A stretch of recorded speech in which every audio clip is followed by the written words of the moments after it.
ദിവസം നമ്മുടെ കുട്ടികൾ തുടങ്ങുന്നത് ഫുൾ ഓഫ് എനർജിയിലും ഒരു ചെറു പുഞ്ചിരിയോടും സന്തോഷത്തോടു കൂടി ആയിരിക്കണം.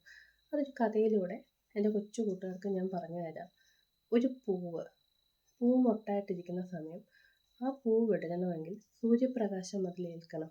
ആ സൂര്യപ്രകാശം ഏൽക്കുമ്പോൾ അത് പതിയെ വിടരുന്നു എന്ന് പറഞ്ഞ പോലെ കുട്ടികളുടെ ഉള്ളിലുള്ള വെളിച്ചം തിരിച്ചറിയാനും കുട്ടികൾക്ക് ഈ സൂര്യപ്രകാശം മുൻപോട്ടുള്ള സ്നേഹത്തിൻ്റെ, കരുതലിൻ്റെ കാവൽക്കാരായി ഒരു മാജിക്കൽ കെയറായി നമ്മൾ മാറുക.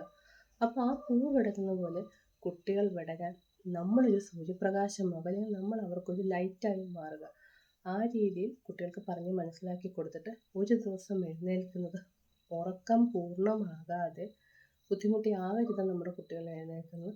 വളരെ നേരത്തെ ശാന്തതയോടെ സന്തോഷത്തോടെ നമ്മുടെ വിശ്വാസവും കരുതലും കൊടുത്ത് നമ്മൾ അവരുറങ്ങുന്നിടം വരെ നമ്മളുടെ ഒരു സപ്പോർട്ട്, നമ്മളൊരു പൂർണ്ണമായിട്ടും സമാധാനത്തോടെ സന്തോഷത്തോടെ നമ്മളൊന്ന് തലയിലൊക്കെ തലോടി ആ ഒരു പ്രൊട്ടക്ഷനും ആ ഒരു സപ്പോർട്ടും ഒരു മാജിക്കൽ കെയറും കുഞ്ഞിന് കൊടുക്കുക. കാരണം കുഞ്ഞിൻ്റെ ഉറക്കം വളരെ പ്രധാനപ്പെട്ടതാണ്. അവരുടെ മസ്തിഷ്കത്തിൻ്റെ, അവരുടെ ബുദ്ധിവികാസത്തിൻ്റെ വളർച്ചയ്ക്കൊക്കെ ഇത് വളരെ നല്ലതാണ്. കുട്ടികളുടെ നല്ലൊരു ഉറക്കം.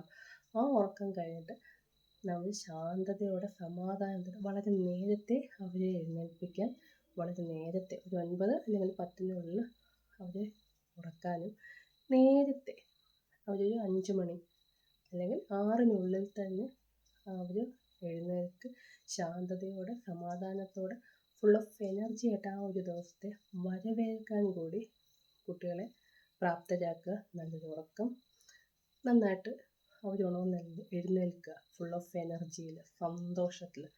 അത് അവരുടെ ജീവിതത്തിൽ നമ്മളിങ്ങനെ അവരെ പ്രാപ്തരാക്കിയാൽ ഓട്ടോമാറ്റിക്കലി അവർ നേരത്തെ ഉറങ്ങുകയും നേരത്തെ എഴുന്നേൽക്കുകയും ചെയ്യും. കാരണം ഉറക്കം, നല്ലൊരു ഉറക്കം, സമാധാനത്തോടെയുള്ളൊരു ഉറക്കം വളരെ നല്ലതാണ്. ടെൻഷൻ അടിച്ചും തളർന്നുമല്ല ഉറങ്ങേണ്ടുന്നത്. അത് പ്രത്യേകം ഒന്ന് ശ്രദ്ധിക്കുക.